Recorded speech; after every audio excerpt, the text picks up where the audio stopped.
Como é maravilhoso estarmos na casa do Senhor e recebemos o amor dele em nossos corações, amém? Te convido a ver a palavra no livro de 1 Reis, no capítulo 19. E vamos ler do versículo 8 até o 15. 1 Reis 19, 8, está escrito assim: Então Elias se levantou, comeu e bebeu, e com a força daquela comida caminhou 40 dias e 40 noites até Horebe, um monte de Deus. Ali entrou numa caverna onde passou a noite. E eis que a palavra do Senhor veio a ele e lhe disse: O que você está fazendo aqui, Elias? E ele respondeu: Tenho sido muito zeloso pelo Senhor, Deus dos exércitos, porque os filhos de Israel deixaram a tua aliança, derrubaram os teus altares e mataram os teus profetas à espada. Só fiquei eu, e eles estão querendo tirar minha vida. Então foi-lhe dito: Saia daqui e fique diante do Senhor no monte. Eis que o Senhor estava passando, e um grande e forte vento fendia os montes e quebrava as rochas diante do Senhor. Mas o Senhor não estava no vento. Depois do vento houve um terremoto, mas o Senhor não estava no terremoto. Depois do terremoto veio um fogo, mas o Senhor não estava no fogo. E depois do fogo veio o som de um suave sussurro. E quando Elias ouviu isso, cobriu o rosto com o manto e saindo, pôs-se à entrada da caverna. Eis que veio uma voz e lhe disse: O que você está fazendo aqui, Elias? E ele respondeu: Tenho sido muito zeloso pelo Senhor, Deus dos exércitos, porque os filhos de Israel deixaram a tua aliança, derrubaram os teus altares e mataram os teus profetas à espada. Só fiquei eu, e eles estão querendo tirar minha vida. Então o Senhor disse a Elias: Vá, volte ao seu caminho para o deserto de Damasco. Chegando lá, unja Azael como rei da Síria. Até aqui está bom, amém? Queridos, diga assim: renovação de propósito. E pode sentar, pode sentar.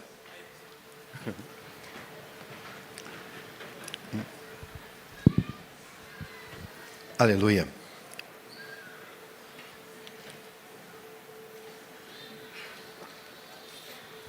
Mas esse texto, muito pegado, fala dessa questão de Elias ali na caverna. Mas queremos contextualizar isso. O que acontecia? Elias ele estava fazendo um combate à idolatria de Israel. E é muito interessante porque ele estava agora, havia recém convidado todos aqueles 450 profetas de Baal e mais 400 profetas do poste ídolo, que está escrito lá em 1 Reis 18, versículos 19, parte B. Convoque também os 450 profetas de Baal e os 400 profetas da deusa Azerá, que são sustentados por Jezabel. Então eram 850 profetas no total. Esses é que foram convocados. Contra esses que eram responsáveis pela idolatria, é que Elias estava lutando. Elias também ele faz uma intercessão logo em seguida, toda essa luta, e você sabe que esses profetas todos foram mortos à espada à beira do rio, depois caiu fogo do céu. E Elias ele sobe uma montanha, e naquele Monte Carmelo, e ele começa a orar a Deus, e por 7 vezes o seu ajudante sobe, e na 7ª vez ele diz: há uma nuvem do tamanho da mão de um homem, 3 anos e meio sem chuva. Ele ora, e aquela seca sem precedentes de Israel, ela termina, e é rápido aquilo acontecendo. Então ele combate a idolatria, ele intercede pela chuva. Em seguida, com uma força sobrenatural, ele corre mais de 25 quilômetros à frente de Acabe, que já estava com seus cavaleiros à frente. Ele correu mais rápido que cavalos, e os cavalos já tinham partido, e ele os alcançou. Uma força sobrenatural. Isso nos mostra o quê? Um Elias que estava cheio da graça de Deus, tão forte, que ele pôde lutar contra 850 profetas. Ele conseguiu e tinha unção para orar pela chuva. Ele tinha vigor e capacidade dada por Deus para correr 25 quilômetros. Então ele vinha de uma vitória tremenda. Amém? Ele vinha de uma vitória tremenda na presença de Deus. Uma vitória. E veja que a maior ameaça que muitos de nós enfrentamos, muitas vezes é logo após o triunfo. Não é quando estamos mal, mas quando estamos no triunfo. E aqui Elias estava no triunfo. E esse momento que nós nos tornamos muitas vezes mais vulnerável, é o dia seguinte a uma vitória. E devemos cuidar com isso. Mas as batalhas para Elias se intensificaram, se tornaram muito mais fortes do que já eram. Por quê? Ele venceu a natureza, ele venceu a morte, ele venceu Acabe, ele venceu Baal. Mas a próxima luta dele não seria tão fácil como essas todas. Você olhando uma pessoa cheia do poder de Deus e tudo que ele realizou, você pensa, não há o que possa deter esse homem, a não ser aquilo que estava dentro dele próprio. Isso poderia detê-lo. Jezabel estava determinada. Jezabel queria destruir Elias. Porque quando nós vemos esse texto, a gente vê um Elias comprometido com Deus. E Jezabel estava tanto quanto Elias comprometida, mas se comprometia com Baal. Estava muito comprometida. E tem muita gente hoje muito comprometida com Deus, e tem muita gente comprometida com Baal. A cidade natal de Jezabel era a sede mundial do culto a Baal. Você imagina uma pessoa que é rainha e tem tudo à sua mão, e ela vai, pega a sua cidade natal e transforma no lugar aonde é o lugar onde todos podem ir buscar a Baal, fazer adoração a ele naquele lugar e qualquer outro ídolo desse tipo.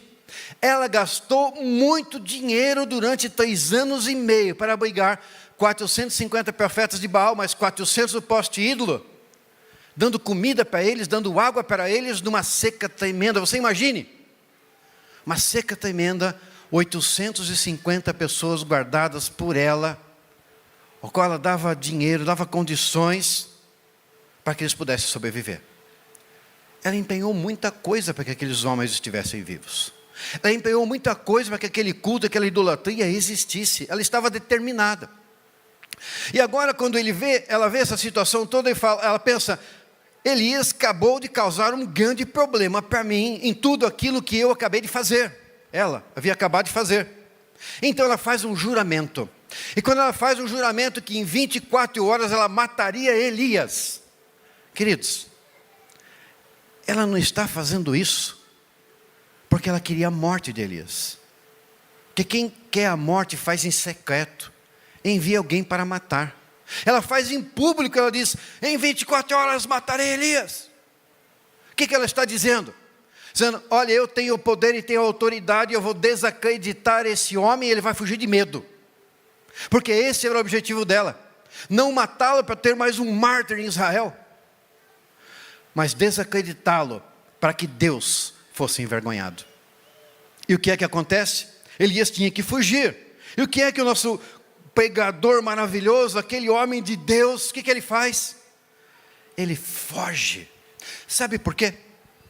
Porque a ameaça de Jezabel ressonou dentro dele, nas imperfeições e inseguranças dele. Enquanto tudo aquilo estava envolvido para fora, e havia uma palavra de Deus, ele estava firme, mas da hora e no momento em que ela dá uma palavra que ameaça ele diretamente, ele se amedronta. Queridos, quando você se sente ameaçado, onde é que você vai? O que é que você faz? Elias se sentiu ameaçado, e na ameaça que ele estava sentindo,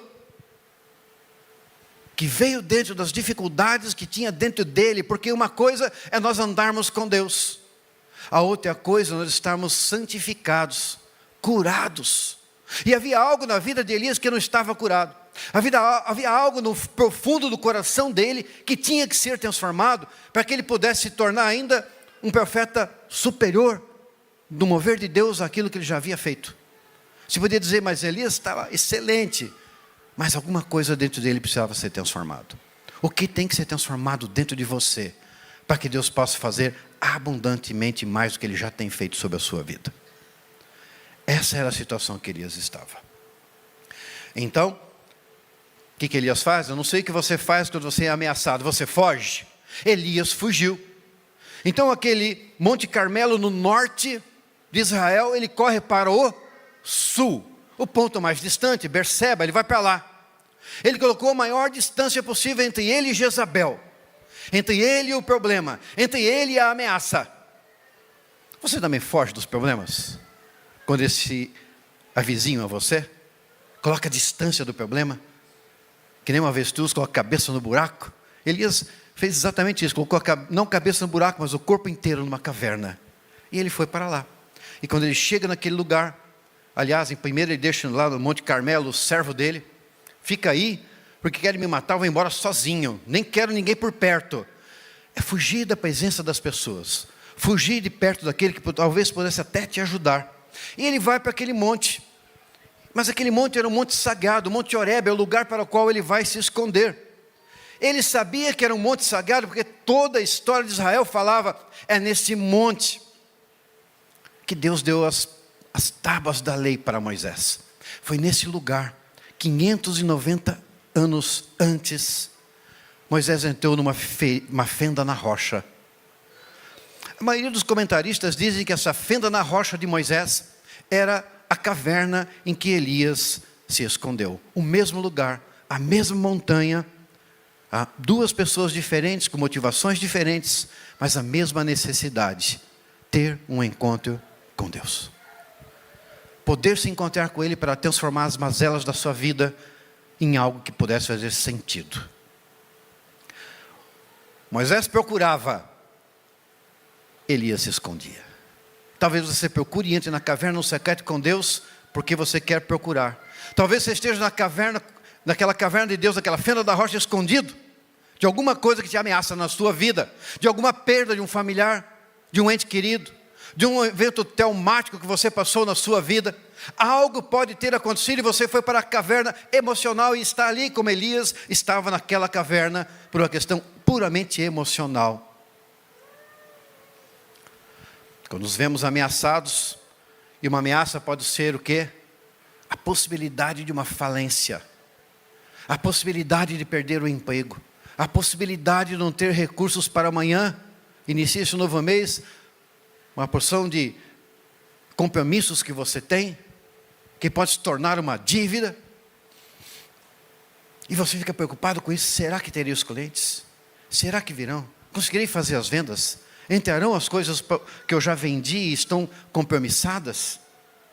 Quem sabe essa ameaça pode ser o término de um relacionamento, ou até um relacionamento que nem iniciou, e você deseja que eles te iniciem, mas não consegue. Ou o relacionamento que acabou, está próximo de acabar, e você está vivendo uma situação complicada na sua vida. Época de vestibular, quem sabe fez um vestibular, será que passa, será que não passa? É isso que Deus quer para a minha vida? Não é? O que farei? Quem sabe a intriga de alguém, um vizinho, um conhecido, um amigo, alguém da comunidade, que te deixa machucado. Uma injustiça feita contra você, uma enfermidade pelo qual você está passando, e quando passamos enfermidade, eu falo isso porque tive uma enfermidade, fui operado, um câncer em fevereiro, estou bem, graças a Deus, mas você vai para a caverna para buscar a presença de Deus, isso é uma ameaça. O que é ameaça sobre a sua vida? Uma obra maligna? O que é? Então nós temos que ter uma caverna interior, o lugar onde nós vamos, onde nós podemos estar sozinhos com Deus, o lugar onde o telefone celular não toca, o lugar, nem que seja você desligando ele, o lugar onde as redes sociais não tem que ser visualizadas, alimentadas, alguma coisa colocada ali, um lugar onde a tua agenda com horários a cumprir não exista, e você pode apenas se refugiar um tempo, você e Deus, para interagir com Ele. Este tempo aqui é um tempo de refúgio na presença de Deus, mas é um tempo coletivo. Você precisa de um tempo individual, você com Deus, para buscar algo. Neste lugar, nessa caverna, nessa fenda da rocha, Moisés encontrou uma direção. Elias encontrou renovação de propósito. Renovação de propósito. Porque quando passamos tudo aquilo que Elias passou, em situações semelhantes podemos nos esconder e temos que ser renovados por Deus para o restante da caminhada e do propósito que Ele tem na minha e na sua vida. Amém? E isso é muito normal de acontecer. Realizamos o Veredas Antigas aqui final de semana passado, sexta e sábado. Quem fez conosco o Veredas ou trabalhou conosco? Foi benção ou não foi, gente? Chacoalha a mão assim se foi benção. Amém? Terminou no sábado, estávamos toda a equipe, eu e a Thelma, cansados naturalmente, exaustos. pela atividade. Foi bênção, foi tremendo. Vidas aceitaram Jesus, vidas foram curadas e transformadas. Temos lá o testemunho de cada uma daquelas pessoas que participaram e foi maravilhoso. Mas o cansaço físico daquilo que é feito, ele vem. E nós precisamos ir na presença de Deus para renovar as nossas forças. Bem, então o profeta está dentro da caverna. E quando ele entra na caverna, e aí é uma caverna física mesmo, significa quão doloroso é sair da presença de Deus. Porque se vamos para a caverna, é porque saímos da presença dEle. Não estamos mais na presença de Deus, mas agora estamos sentindo sozinhos. Mas é nessa caverna em que tanto Elias quanto Moisés falam com Deus. Porque após esse maior desafio da vida dele, esgotado, e se abriga nesse lugar, os sentimentos mais profundos da alma dele vêm à tona. Porque quando nós estamos bem e fortes, nós conseguimos dominar os sentimentos. Você já experimentou estar cansado num dia? E parece que todas aquelas coisas que estão sobre você, aqueles sentimentos, parece que eles são mais fortes, parece que eles têm domínio, parece que eles conseguem influenciar a tua vida de maneira que você se comporta de maneira diferente que você gostaria. Assim se encontrava Elias, quando esgotado. Assim, quando nós nos encontramos esgotados, aqueles sentimentos parece que vêm. E se você tem sentimentos que vêm quando você está esgotado, significa há algo a colocar diante de Deus para que Ele possa curar, para que Ele possa transformar e sarar o teu interior. Moisés ali naquela caverna falava com Deus como um amigo. Elias estava aborrecido. E na verdade ele falava palavras de raiva e de frustração. Talvez você tenha que entrar no teu secreto com Deus, falar palavras de raiva e frustração, e não tem problema. Porque Ele quer escutar aquilo que está no teu coração, para que Ele possa curar a sua vida. Mas o fascinante é que ambos falavam com Deus. Nós estávamos agora há pouco aqui orando, algumas vezes nesse culto. Estávamos há pouco adorando o Senhor com esse coral maravilhoso, esses músicos, vozes, coisa tremenda. E é maravilhoso fazer isso. Mas eles não estavam fazendo nada disso, eles estavam falando com Deus. Eles falavam com Deus, mesmo que fosse uma expressão de raiva, de frustração. Havia ali uma conversa. Nessa conversa, Elias abriu o seu coração diante de Deus, e Deus falou com ele. Talvez seja o momento de você se colocar diante de Deus e falar com Ele. Não orar pedindo algo, nem adoração, mas após esse tempo de adoração e oração, simplesmente falar com Deus.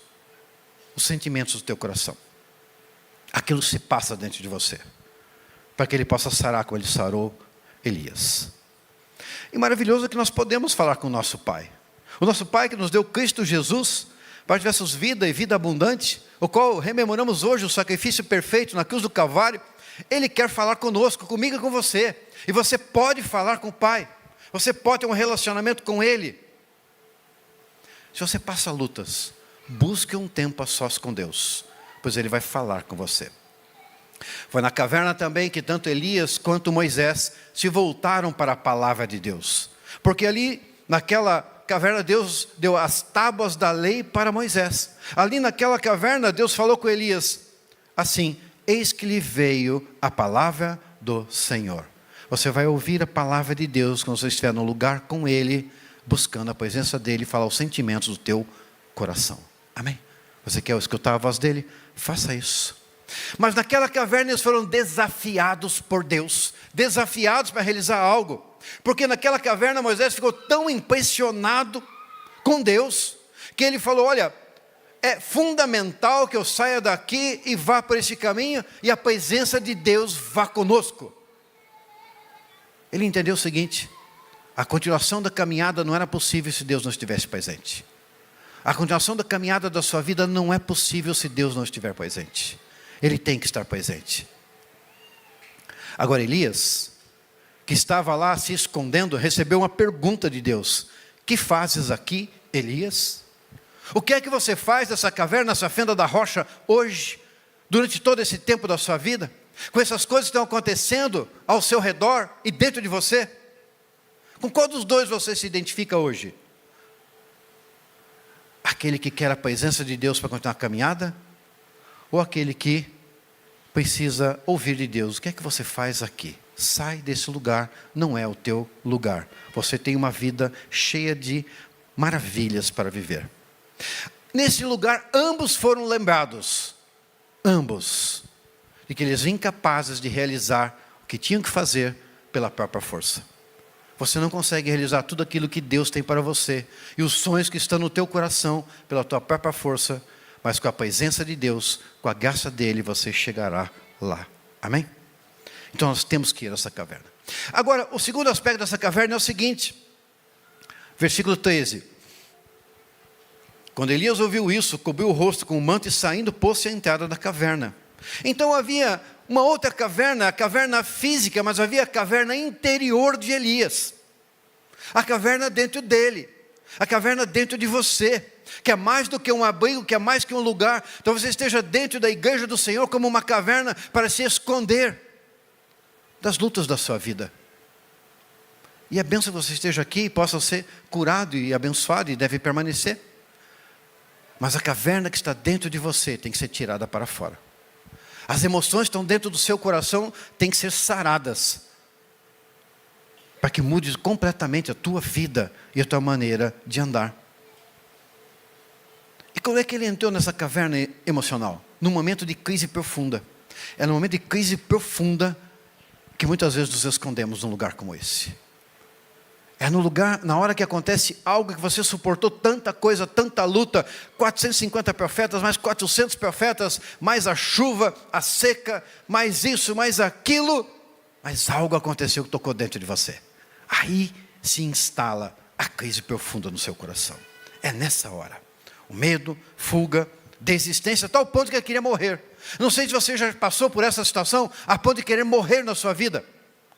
Mas se isso aconteceu é porque esses sentimentos, algo tocou dentro de você, e você foi para uma caverna interior, uma crise. Elias procura se justificar diante de Deus. Estou aqui, tudo isso acontecendo, porque você sabe, né? Sou zeloso, eu sou fiel, diferente dos demais. Sabe, aquele que bate no peito e fala: eu sou diferente de todo mundo, eu sou maravilhoso, maravilhosa, eu faço tudo certinho. Mas eu estou sozinho, Deus, eu estou ameaçado. Todo mundo agora quer a minha morte, todos à minha volta. Ele se sentia abandonado, incompreendido, porque todo o tempo do ministério dele, aquele povo idólatra não queria ouvir a sua palavra. Não queria ver a palavra de Deus por intermédio de Elias. Ele se sentia incompreendido, ele se sentia abandonado pelo povo, por Israel. Mas agora, ele coloca uma outra questão, ele diz: eu me sinto abandonado e incompreendido por ti, Deus. O Senhor não está compreendendo o que eu estou passando. O Senhor não entende. Começa a questionar a justiça de Deus, o cuidado divino para com a vida dele. E se você está questionando a Deus em algum aspecto, é provável que você esteja com algo como Elias, dentro de uma caverna emocional e precisando sair dali. Porque Deus estende a mão como estendeu para Elias, falou: sai desse lugar. Chega a tal ponto que ele fala: Deus, como é que o Senhor permite que um crente como eu seja ameaçado de morte e tenha que fugir? Engraçado, e não sobrou ninguém. Engraçado que no capítulo 18 de 1 Reis, está escrito lá que Obadias, que cuidava da casa do rei, encontra com Elias e diz: você não sabe que eu guardei 100 profetas do Senhor numa caverna, 50 em cada uma? Ele sabia que tinha 100, como é que ele vai dizer que é só ele? Sabe, quando a gente chega numa situação como essa, a gente é cheio de justificativa, né? Não importam os fatos, é tudo relativo a nós, né? É tudo eu. E assim estava Elias. Nessa caverna, Deus passou por eles. Quando Deus passou por Moisés, foi proclamada a glória do Senhor, e ele viu a glória do Senhor. E aquilo mudou a vida de Moisés de tal maneira, quando ele saía falar da presença do povo, ele tinha que pôr um lenço na frente do rosto, porque brilhava o rosto. E eles ficavam temerosos. E eles tinham convicção: Deus fala por intermédio de Moisés. Quando Deus passou por Elias, houve vento. O vento quebrava rochas. Imagina o poder do vento. Houve incêndio, houve terremoto, mas Deus não estava em nenhuma dessas coisas. Então ele ouviu um sussurro. E quando ele ouve o sussurro que Deus fala, sai, vai. Deus está te dizendo, Shekalabassuri, mas essa manhã, sai, vai, eu sou contigo. É isso que Deus está dizendo, como falou para Elias, sai desse lugar e continua a tua caminhada. Esse foi um momento de mudança da vida desses dois homens. Quando recebemos a palavra de Deus e Ele passa por nós, muda a nossa vida. Muda a nossa vida. Todos aqueles que vinham agora Elias falar, achavam impressionante a presença de Deus sobre a vida dele. E ele era cheio do Senhor. A tal ponto que ele foi e ungiu Eliseu. Aquele versículo ali só um pedaço, né? Tinha mais um pedaço que ele unge também como rei, Jeú, e depois unge Eliseu como profeta. E um profeta que foi muito superior a ele, fez o dobro dos milagres de Elias. Naquela caverna eles morreram para si mesmos e entenderam que eles tinham que trabalhar na presença de Deus de maneira muito forte. Senão eles não conseguiriam cumprir o que Deus tinha na vida deles. É nessa caverna que Deus nos ensina que não podemos esconder através de justificativas na nossa vida. Se você sente um buraco dentro do seu peito, como se estivesse vazio, quem tem que preencher esse buraco é o Senhor. Esse buraco é esse buraco que mesmo Elias tinha e se escondeu naquele lugar. Esse buraco é o lugar onde Deus tem que preencher e fortalecer com a presença dEle. Quando vamos agora para a conclusão dessa palavra, peço que o grupo de louvor possa vir à frente.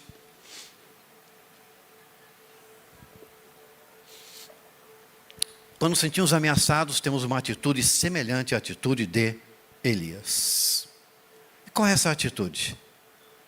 Talvez você tenha tido, até o dia de hoje, no passado, um mover de Deus maravilhoso sobre a sua vida. Uma presença poderosa de Deus sobre a sua vida. E de repente alguma coisa aconteceu. Quem sabe você disse, não, pastor, não foi nada assim tão maravilhoso, mas eu tinha uma alegria de estar salvo. Uma alegria da presença de Deus. Amém? Conforme o propósito de Deus para a sua vida. Mas alguma coisa aconteceu que mudou o teu coração. Alguma coisa aconteceu que tocou no teu profundo e fez diferença. E você parou. Como encontramos essa semana, uma pessoa que algo aconteceu na vida dele, ele abandonou até o ministério pastoral. Alguma coisa nos ameaça. Quando somos ameaçados, nos preocupamos com o quê? Com a vida material. Talvez hoje muitos estejam preocupados com a vida material. O que vai acontecer? Em seguida, um abandono à comunhão com Deus. Não quer dizer que você não tem vindo à igreja, mas estou falando de comunhão com Deus. É você com Ele, a cada dia, a cada instante. Alguns chegam até o desinteresse pela vida. E entram numa caverna. E o que essa caverna simboliza para nós? Fuga religiosa, mania de perseguição. Tem gente que tem mania de perseguição. Por quê? Estava perseguido como Elias estava sendo perseguido. Se sente perseguido. Todo mundo me persegue. Todo mundo olha para mim. Autopiedade, dó de si mesmo. Mas hoje, Deus está entrando na caverna, no profundo do nosso coração, para nos tirar de lá e renovar o propósito dEle. Porque naquele dia, naquele lugar, o propósito de Deus sobre a vida de Elias foi renovado. E o propósito dele é que ele pudesse fazer coisas ainda mais maravilhosas para o Senhor. Não era o fim, mas era um momento que aquela luta trouxe para firmá-lo na presença de Deus. E eu quero te convidar a ficar em pé nesse momento.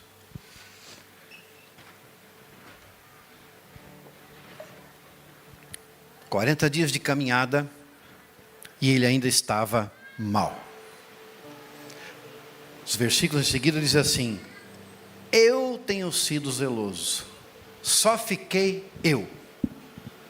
Foco no eu, naquilo que somos. Talvez seja o que você está enfrentando também.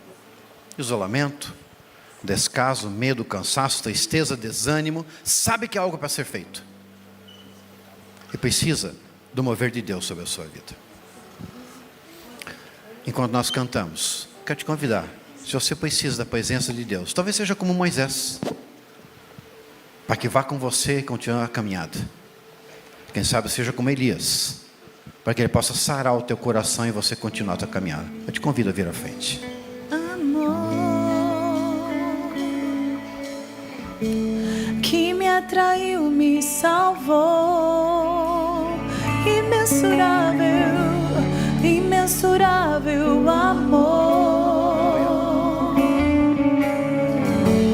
que me atraiu, me salvou. Imensurável amor que me atraiu, me salvou. Imensurável amor que me atraiu, me salvou. Eu conheci o amor tão grande, amor que transforma e lança fora todo medo. Eu conheci o amor tão grande,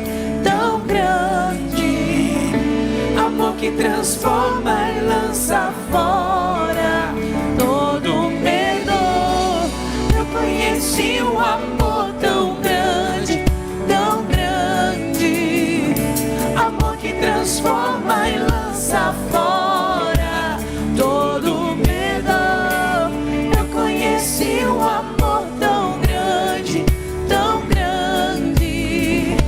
amor que transforma e lança fora todo medo. Repita após mim assim. Todos vocês estão aí em pé também, todos aqui à frente. Repita assim: Senhor Jesus, hoje estou na tua presença, assim como Moisés, assim como Elias, e eu te peço, Senhor, direção para a minha vida. Eu te peço, que o Senhor vá comigo, que a tua presença seja comigo em tudo aquilo que eu fizer, que a tua graça jamais se aparte de mim. Eu quero neste momento, Senhor, colocar diante de ti todos os meus sentimentos, tudo aquilo que me machucou, todas as minhas perdas em todas as áreas da minha vida, todo isolamento, todo descaso, medo, cansaço, tristeza, desânimo, tudo aquilo que perdi, tudo aquilo que me marcou, eu coloco diante de ti. Eu aceito, Jesus, tudo que aconteceu na minha vida, e perdoo, Senhor, todos aqueles que de alguma forma me machucaram. Eu me perdoo também, Senhor, porque muitas vezes eu mesmo me machuquei, e todos esses sentimentos agora eu coloco diante de ti, e eu peço, Espírito Santo de Deus, limpa a minha alma, limpa o meu coração e faz tudo novo. Eu me lembro de quando te conheci e da alegria da salvação em minha vida. Eu quero neste momento clamar a ti, que o Senhor me chame para fora e me dê direção. Renova o teu propósito na minha vida. Fala comigo, me dirige, me orienta e faz tudo novo, para que eu possa voltar a me alegrar e ter uma vida abundante. Eu repito, Senhor, eu quero deixar diante de ti todas as minhas mazelas, todos os meus problemas, para que o Senhor possa transformar a minha vida, o meu proceder, e tudo se tornar novo. Derrama sobre mim o teu Espírito Santo, renova em mim a alegria da salvação e faz tudo novo, para que eu possa glorificar e exaltar o teu nome a todo instante. Faz comigo, Senhor, como o Senhor fez com Moisés e como o Senhor fez com Elias, e que a partir de hoje a minha vida seja uma vida que vale a pena ser vivida, em o nome do Senhor Jesus.